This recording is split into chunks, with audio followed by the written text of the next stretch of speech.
Hi there, I'm Drew Badger, the world's #1 English fluency guide, and it is a pleasure to welcome you to another advanced listening practice lesson. Today I wanted to talk about, what shall we talk about today? We're going to talk about reading, writing, and fluency and how these things work together. And I want to give also a bit of background about education in general and kind of why you're watching these videos. Hopefully this should be an interesting video for you, and it will explain a lot about fluency and what you can do, what you should do in order to get fluent, and how you can build those skills with reading and writing as well. Anyway, let's get into the video. So today I get actually quite a few kind of questions in general, questions and comments, emails from people where they're asking about how can I improve my reading or my writing, and also just obviously about getting fluent in general. But I wanted to explain something kind of going, I don't know, it's almost like a tricky topic, but something that has many different pieces, and hopefully I can explain it in a very simple way. I'll try to do that. I might not succeed, but we'll find out.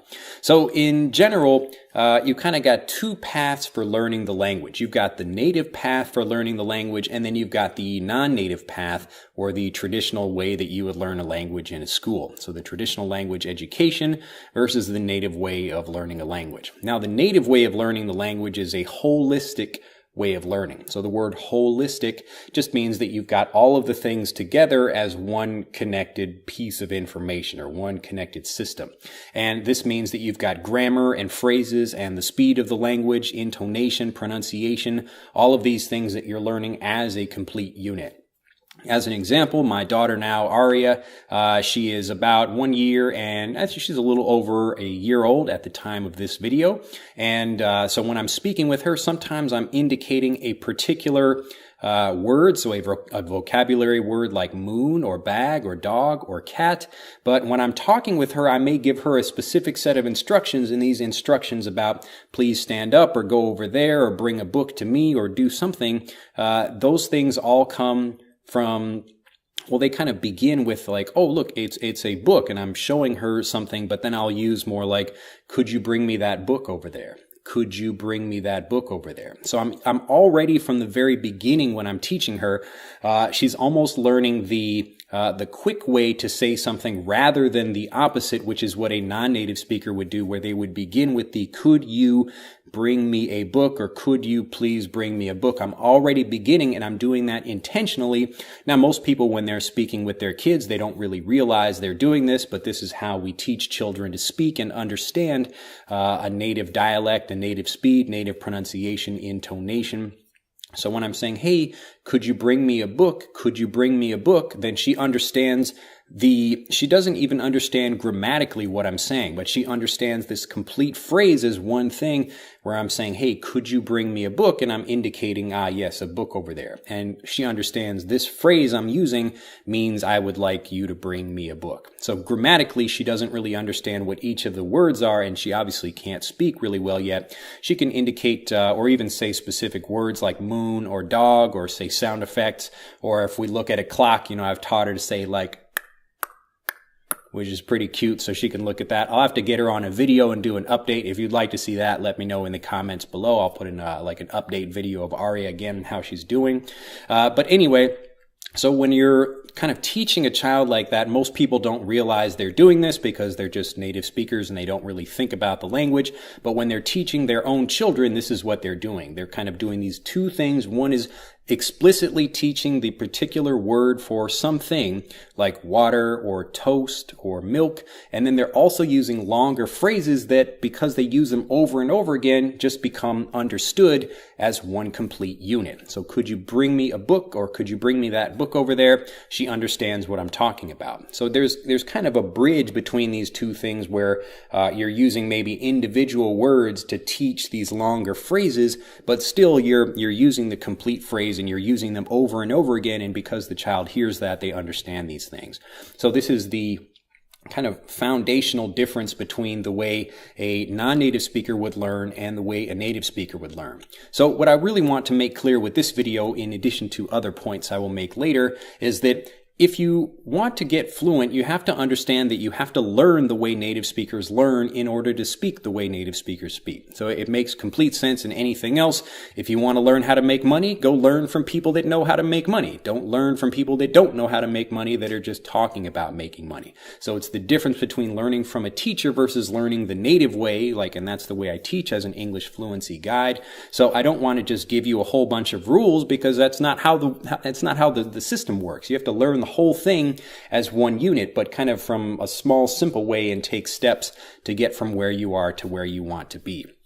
So lots of people, because they've learned the traditional way, they're now watching videos like this on YouTube, and now hopefully trying to retrain the habits they have. But kind of one thing I'll mention specifically about this, and this is something I kind of struggle with as a teacher. I know there are lots of people around the world, maybe even including yourself. If you're a teacher, maybe you're a non-English speaking teacher, maybe you know the language, but you are not a native speaker, or you are not from America or another English speaking country, but you teach the language in your country as well.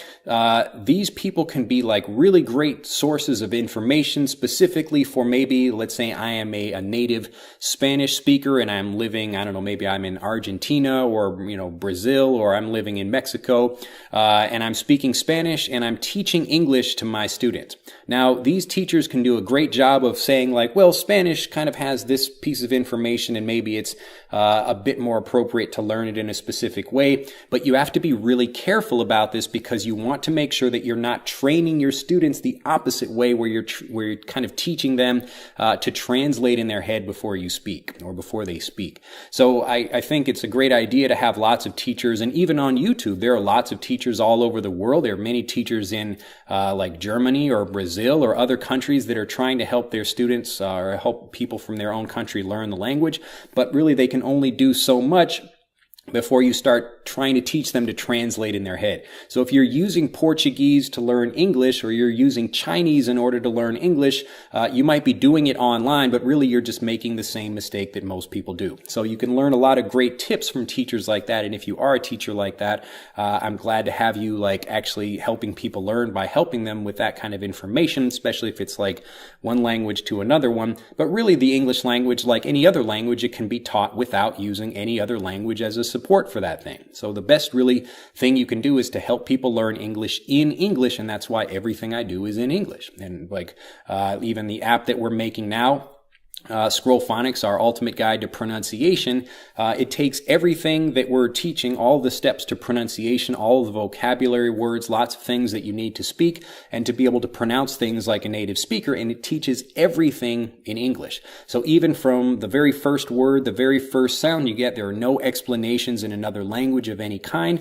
because we don't want any of that information to get into your head. And a lot of people think that, well, you kind of have to use the level 1 or the first level, the native level language to teach a new one, but that's just really not true. And all you do when you learn that way is you train yourself to hesitate and translate, and that's why so many people it's like they want to say something, but then they get stuck when they speak. So they say, And that's what happened to me when I was first learning Japanese. So I would be kind of learning things like, okay, this phrase means this, and I would be trying to translate that in my head, and I'd want to say something, and then it wouldn't come out.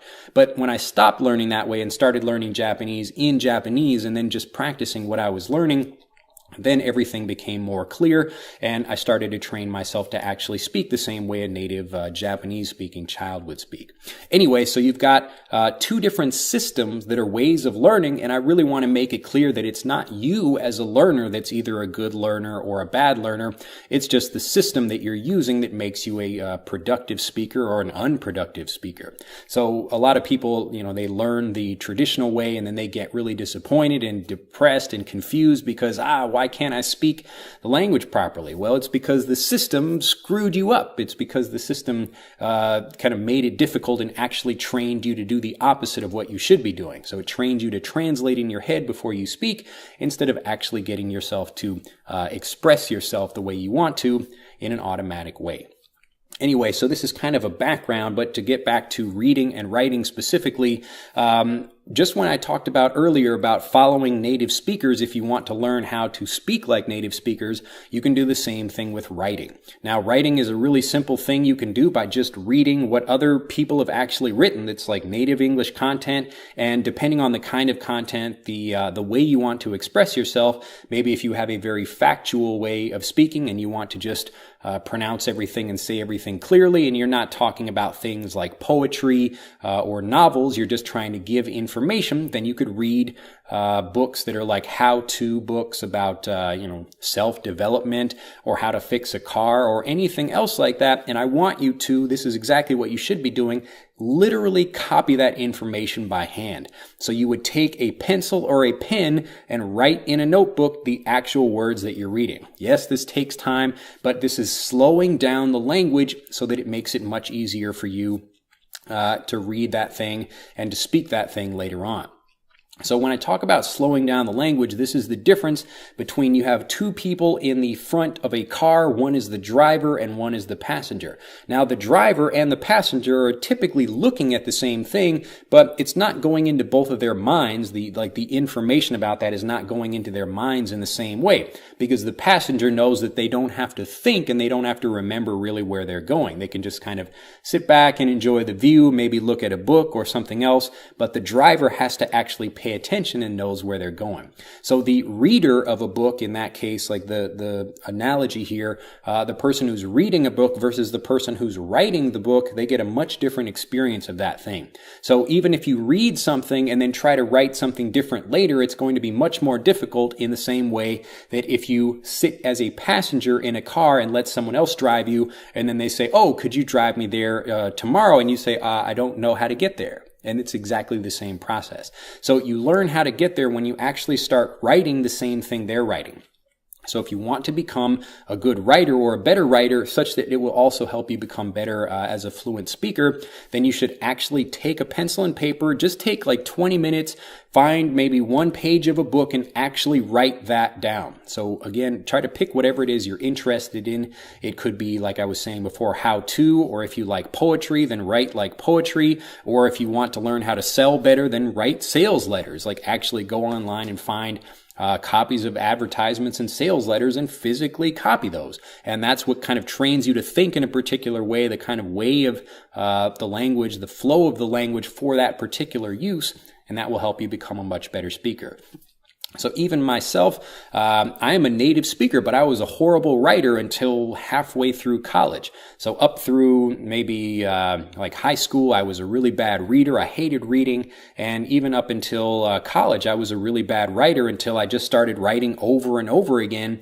And I think I told this story recently, but I talked with a professor of mine and I asked him if I could write extra work over a summer one year because I just wanted to practice more and actually improve. I felt stupid in class that I couldn't write better. So I felt like I needed more time, and he was happy enough to help me do this. So in that case, when you're taking the opportunity to try to do something more, to try to add more information, to try to make use of something like that, it can actually help you a lot. So in that case, he was fortunate enough, or I was fortunate enough, I should say, that he was willing to help me out. And because I was able to write more, it trained me to become a better writer. So it's one of those things that like you can't get beyond the practice of it. And this is one of the most fundamental things to understand about learning languages. It's not knowledge that you get and you just put it in your head and you think, okay, I understand that grammar point logically. It's almost like an emotional thing. It's a thing that's a connective thing in your mind that you have to train yourself, just like learning an instrument or learning to play a sport. Because if you don't do that, then you won't actually be able to use it. So I might understand if I go watch like at like a baseball training camp, I might say, or I might hear from someone, hey, here's how you throw a curveball. And he shows me the motion.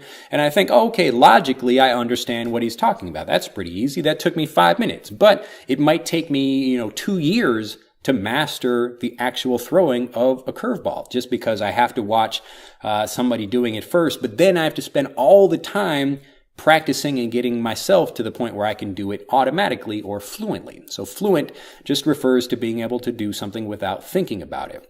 And so it's the same thing with reading and writing. So writing is really the first step. You can read information, but I say even begin writing more information first, but actually copy you take your favorite book, whatever it is you want to do, and then write, lines of Harry Potter or some other how-to book. And that will help you get better not only at writing the information, but at reading the information much faster as well. Because one of the things that native speakers can do, and you can do this in your own language, is you anticipate what other people are going to say, maybe what will happen in a movie or what will happen in a book. We pretty much have formulas for things, and as you start writing and reading more, you get much faster and you become much better at anticipating what people will say. So you begin with writing and reading the things that you're interested in reading. And when you're reading something, typically you should be reading something that you understand at least 80 to 90% of. And that way you can understand all the new information, maybe 1 or 2 words on a page, or maybe a few words more than that. But you can understand all that from context without having to look at a dictionary. So you want to be able to read information that's at your level and then level up to start improving and then improve your fluency that way. So in the same way, when you're actually getting to fluency, you're training yourself at these lower levels by writing and reading, but then you actually have to take the next step of going out and practicing. And this is what I've talked about before in this series about stumbling forward, where you don't necessarily know exactly how you're going to say something, but you begin opening your mouth and just start speaking about something. So this is something I do in Japanese, and I recommend you do in English as well. You might not know exactly what you want to say or be able to even say it correctly, but you just start speaking and you develop the flow of speaking in the language, and then over time you begin developing a good understanding of the way you should be speaking. But often you can get this just by shadowing people. So in the same way that you would be reading a book or writing the actual, transcribing another book, again, just take a page, take maybe 5 or 10 minutes a day and do that. I promise you will see a lot of improvement if you're willing to take the time. I bet a lot of people watching this will want to improve, but they will not take the time. Hey, I can't help you if you don't work, but for the people that do, you are really going to see a lot of improvement very quickly. So in the same way that you would copy that, you would watch movie scenes or watch me even speaking right now, and just try to take maybe a couple lines from what I'm saying right here and try to speak along with me. And if you can do that, you get the tone of my voice and you can get the flow of my language, and this will help you become a much more fluent speaker. Again, we have patterns in the way that we communicate. Chinese has a different general pattern than English and other languages as well. So if you listen more to English and you actually start using it, you have to become the driver of the car and not the passenger of the car in order to get fluent. Anyway, I hope this video has been informative for you. If you have enjoyed it, do click that like button and share this video with other people. It's got a lot of great information in it. Hopefully I didn't give too much. I tend to give too much information. There's a lot of things I want to share because really there are a lot of things required to get fluent, but hopefully you have enjoyed it. Anyway, I look forward to seeing you in the next video. Become a subscriber to the YouTube channel if you haven't already, and I look forward to seeing you in the next video. Bye-bye.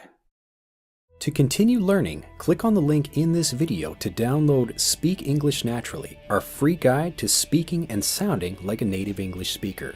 The guide reveals the 3 most important kinds of conversational English you must learn if you want to sound native, and will help you experience instant improvement in your fluency and speaking confidence. To download your free guide on a mobile device, click on the link in the upper right of this video. To download your free guide from a computer, click on the link in the lower right of this video. I look forward to seeing you in the guide.